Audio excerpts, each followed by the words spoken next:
Nouveau thème avec Hélène et un autre journaliste de Mediapart qui va nous rejoindre, Fabrice Arfi. Parmi les thématiques que certains ont voulu relativiser ces derniers temps, il y a les nouvelles révélations avec les Paradise Papers, après les Panama Papers, après nos Malta Files, après toutes sortes de révélations, notamment sur Mediapart, sur l'ampleur de l'évasion fiscale, cette richesse cachée des nations qui est dans les paradis fiscaux, plus importante en avoir financier que le PIB additionné des États-Unis et du Japon. Et à ce propos, Fabrice Arfi va nous rejoindre. Voilà ce que vous disiez le 13 novembre, il n'y a pas longtemps, sur France Inter.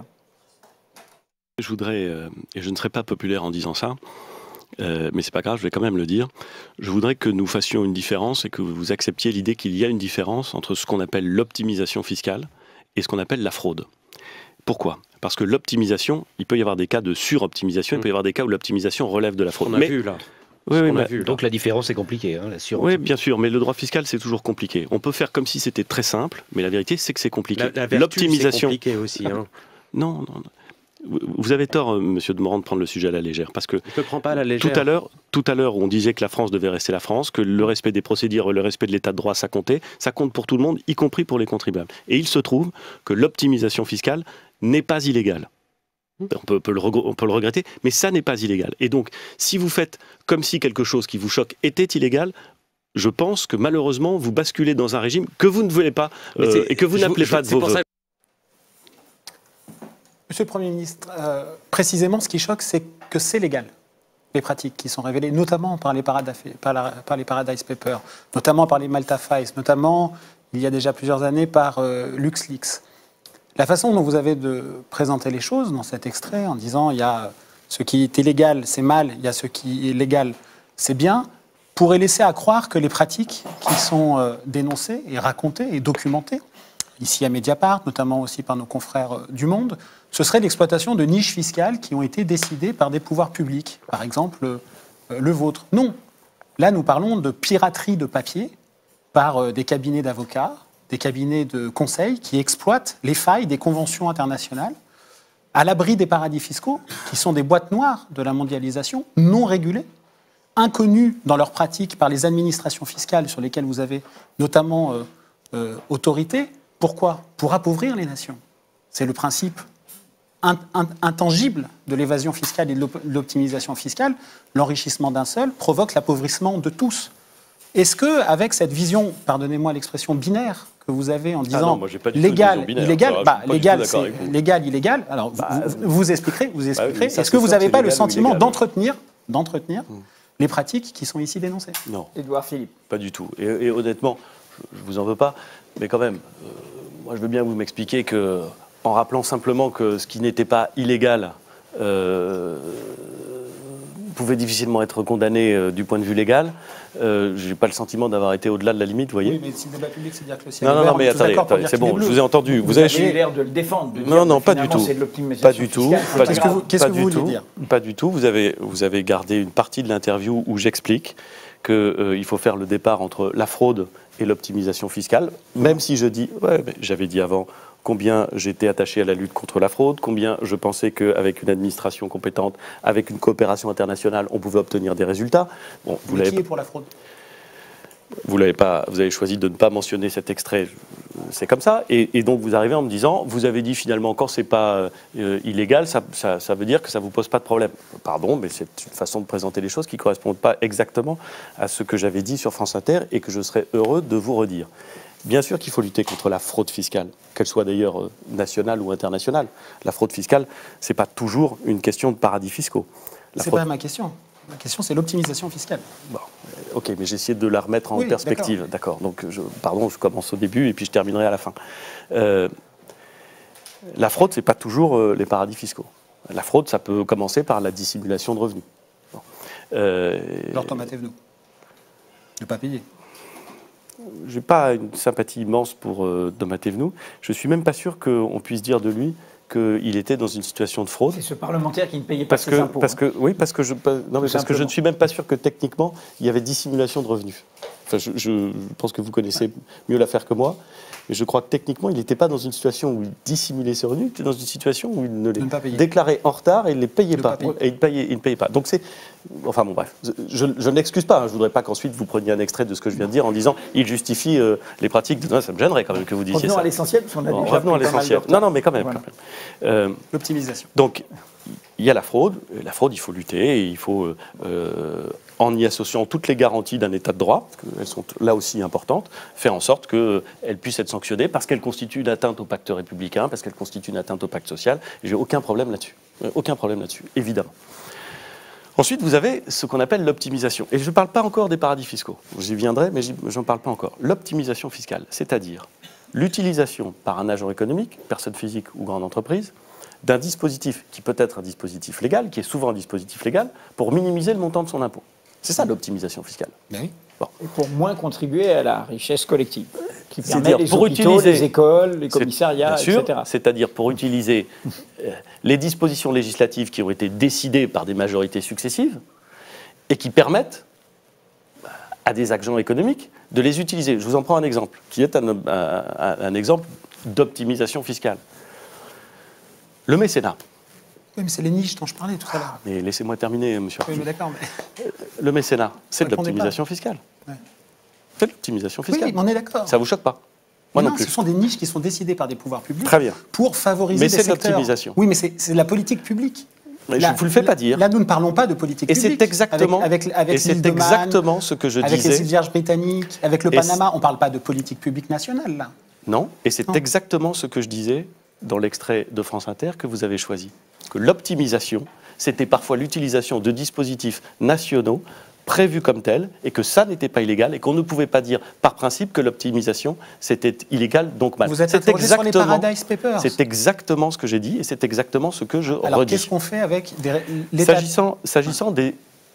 ce que l'on appelle les paradis fiscaux. Les paradis fiscaux, ce sont des États, qui sont des États souverains.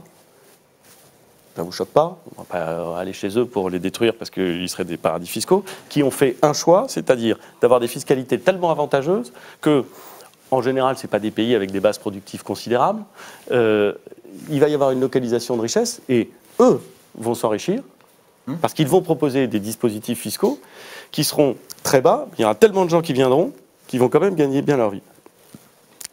Au début du paradis fiscal, il y a souvent la volonté pour un État de faire jouer un avantage géographique ou juridique pour attirer du capital, pour attirer de la richesse et pour nourrir localement des biens, des services ou des enrichissements. Vous êtes d'accord avec ça? Oui. Bon. Comme on a renoncé à envahir les pays quand on n'était pas d'accord avec eux, enfin, je crois, la seule solution qu'on puisse apporter à ces paradis fiscaux, c'est une action coordonnée au niveau international et une pression qu'on exerce sur ces pays. Il y a eu des tentatives. Elles ne sont pas suffisantes, elles n'ont pas porté tous leurs effets. Je pense qu'elles ont été plutôt dans le bon sens et qu'en termes de pression qu'on peut exercer sur un certain nombre de pays qui relèvent de cette logique de paradis fiscaux, on est plutôt mieux aujourd'hui qu'on ne l'était il y a 20 ou 30 ans, mais on n'est clairement pas assez loin. Qu'est-ce qu'on prend comme initiative? Et qu'est-ce que la France a pris comme initiative? Elle a pris des initiatives conjointes dans différents cadres, dans le cadre de l'OCDE, dans le cadre du G20, dans le cadre de l'Union européenne, pour essayer de faire en sorte d'avoir des échanges d'informations, pour essayer de faire en sorte d'avoir des procédures qui permettent un peu plus de transparence. Est-ce que les Paradise Papers montrent qu'on a encore beaucoup de travail devant nous? Bah oui, là, ça, je vous le confirme. Ça, je vous le confirme. On a encore beaucoup de travail devant nous pour faire en sorte que les États qui cherchent à bénéficier de cet avantage qu'ils créent eux-mêmes, puissent en bénéficier autant. Ça, c'est sûr qu'on a encore beaucoup de travail. Et on prend un certain nombre d'initiatives. Et vous savez, parce que vous êtes extrêmement attentif à ces questions, qu'après la publication des Panama Papers, qui était la série de révélations précédente, la France avait été, de l'ensemble des pays occidentaux, celle qui avait pris le plus de mesures, demandé le plus d'informations et essayé de mettre en œuvre le plus de procédures pour lutter contre ça. Je ne dis pas que c'est suffisant, mais je dis que ce que la France fait est plutôt, me semble-t-il, à la pointe de ce que les États occidentaux font en matière de lutte contre cet appauvrissement global des pays face aux paradis fiscaux. Parce qu'on dit on paye trop d'impôts, mais on paye pour ceux qui ne payent pas. Une question sur un terme que j'aime pas beaucoup, celui de la transparence, parce qu'il donne le sentiment d'une agression intime. Moi aussi, je vais citer Mediapart.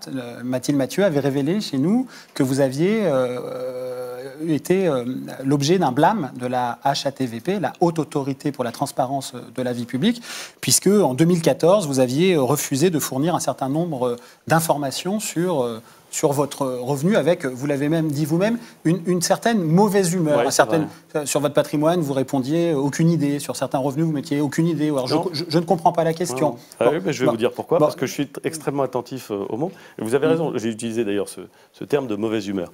J'avais rempli en 2014. D'abord, j'avais rempli, évidemment, en temps et en heure, les déclarations obligatoires à remplir pour les députés. C'est la loi et il n'est évidemment pas question de s'y soustraire. Mais c'est vrai que j'avais manifesté, peut-être de façon un peu bravache, peut-être j'aurais pas dû, j'en sais rien. Après avoir voté d'ailleurs contre la loi qui prévoyait tout ça. Absolument. J'avais rempli un certain nombre de questions de façon à manifester ma mauvaise humeur. Et je ne vais pas m'excuser, mais Mediapart n'a absolument rien dévoilé parce que, je suis désolé de vous le dire, ça avait été publié dans Le Monde. Au moment même, en termes de réponses un peu curieuses et tout ça. Pourquoi vous êtes de mauvaise humeur ? Parce que, je vais vous dire pourquoi. Parce que quand on me demande de donner la valeur immobilière de l'appartement dans lequel j'habite, que j'ai rempli depuis 2001, évidemment l'ensemble des déclarations, et que je dis j'ai acheté en 2010, j'ai acheté cet appartement tant, je l'ai financé comme ça, j'ai fait tant de travaux dedans, et je vis dedans. Et je n'ai pas l'intention de le vendre. Voilà. En 2012, je remplis la même chose. Et je dis, je l'ai acheté tant en 2010, j'ai fait tant de travaux, ça j'en ai pas fait plus.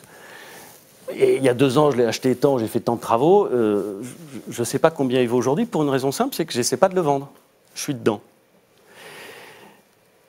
Et qu'on me dit, il faut que vous nous donniez une estimation. Voilà. Alors je sais que je dois la fournir, s'agissant des impôts, pour vérifier que je ne suis pas dans le cadre de, le cas échéant, d'un dépassement de seuil. Mais je ne vois pas pourquoi j'indiquerais à une autorité qui va ensuite la communiquer l'estimation où je peux me tromper, parce que je n'ai pas les données, moi, des impôts, où je peux me tromper. Et donc j'avais dit, écoutez, voilà combien je l'ai acheté, voilà comment il a été financé, tout ça est parfaitement transparent, tout ça est parfaitement documenté. Aujourd'hui, sa valeur, je ne sais pas bien, comme je n'ai pas envie de le vendre, ça ne me semble pas grave, parce que, je vais vous dire, qu'est-ce que vous en avez à faire de l'estimation à un moment donné de la valeur d'un bien dont je vous dis combien il a coûté à l'achat, combien de travaux il y a eu à l'intérieur et que je ne veux pas vendre. Et ben voilà, c'était ça ma mauvaise humeur. Ou alors quand on m'a demandé les revenus de ma fille. Ma fille, elle a 7 ans, donc elle n'a pas de revenus. Ou quand on m'a demandé, mes revenus d'élu. C'est vachement intéressant. On m'a dit, combien est-ce que vous... Attendez, je termine. Bien sûr. Combien est-ce que vous gagnez en tant qu'élu ? Et en tant qu'élu, je gagne exactement ce que, en vertu d'une délibération publique, en vertu d'une échelle qui est fixée par la loi, et sous un plafond qui est fixé par la loi, mais on veut quand même que je le redise. Donc j'ai manifesté une certaine mauvaise humeur, c'est vrai. Et ensuite, j'ai rempli toutes les déclarations qu'on me demandait, parce que la mauvaise humeur, je la garde pour moi maintenant. Est-ce que c'est cette mauvaise humeur qui explique pourquoi votre déclaration de patrimoine n'est toujours pas disponible sur le site de la HATVP ? Ah non, pas du tout, parce que c'est la HATVP qui détermine quand les déclarations de patrimoine doivent être publiées. Pas du tout, mais c'est la HATVP qui la publiera. C'est du fait de l'autorité, pas de Matignon. Vous aurez pu constater, je pense, avec attention, puisque manifestement vous y portez une grande attention, c'est parfaitement légitime d'ailleurs. Merci. Primo, qu'aucune de ces publications n'a eu lieu pour aucun des ministres. C'est pas propre à moi. Oui, c'est vous qui en faites. Oui, mais non, mais je vous le dis. Et que c'est pas les ministres qui publient. C'est la HATVP, que c'est une autorité. Elle n'a pas assez de moyens pour publier ça plus vite. Que c'est une autorité indépendante. Vous lui donnerez plus de moyens. Que c'est une autorité indépendante et que si je commençais à me prononcer sur le rythme auquel elle publie les indications qu'elle doit publier, vous m'en voudriez. Voilà, donc elle le fera quand elle jugera utile de le faire.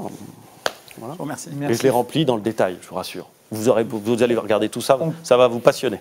On continue à avancer et on rentre... Elle n'aura d'ailleurs pas grand-chose de différent par rapport à la dernière. On rentre intérêt de contrôle. Ah oui, voilà. On va rentrer toujours dans notre agenda, et je dirais dans le dur, c'est-à-dire des questions qui concernent tous les Français, les questions d'inégalité sociale, les questions de répartition des richesses, les questions, on est au cœur, le budget pour l'année prochaine et ses conséquences sur la fiscalité, ce que paieront les plus riches, etc. On va aborder tout cela. Je vais vous raconter une histoire personnelle, Edoui Plenel. Alors, vous voulez la raconter tout de suite? Je vais vous la raconter. Allez-y. Parce que je vois bien que ma mauvaise humeur n'a pas complètement disparu sur ces questions de patrimoine. Ah, vous revenez sur le. Je suis pas. Fabrice Arfi proteste. Fabrice Arfi proteste parce qu'il n'est plus là. C'est pas la voyage, je suis plus là. Ça y est, vous êtes là. Après, ne vous plaignez pas qu'on ait pris une demi-heure de plus. Hein, donc, non, mais après il va falloir interrompre quand même. Alors, Fabrice Arfi est revenu. Je peux vous le dire maintenant, il y a prescription, ou plus exactement, il y a eu mort d'homme. Donc je peux vous en parler. C'est pas une image, il y a eu mort d'homme. Il y a eu mort d'homme. En 2001 ou 2002, je ne sais pas si c'était en 2001 ou 2002, mon père n'allait pas bien. Et il a fallu qu'avec ma mère, il déménage. Il se trouve qu'à l'époque, j'étais célibataire, que j'avais un peu d'argent. Donc, je les ai aidés à déménager en achetant 20% de l'appartement au Havre, dans lequel ils avaient décidé d'aller habiter. J'ai acheté 20% de l'appartement, je pouvais le faire. Tout ça s'est fait, pas de problème, devant notaire.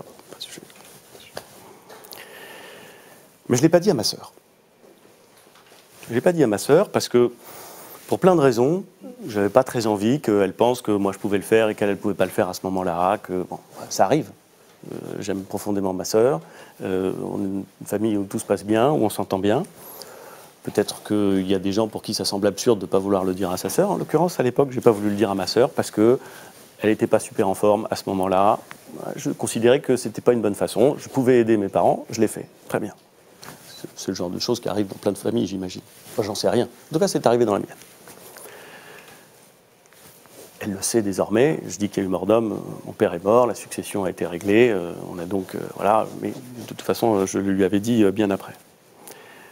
Ben, vous voyez, je trouve que cette transparence que vous évoquez, qui permet sans doute d'être un instrument de contrôle contre des dérives, et je ne veux pas justifier les dérives, évidemment qu'il faut faire attention, je n'ai pas de problème là-dessus.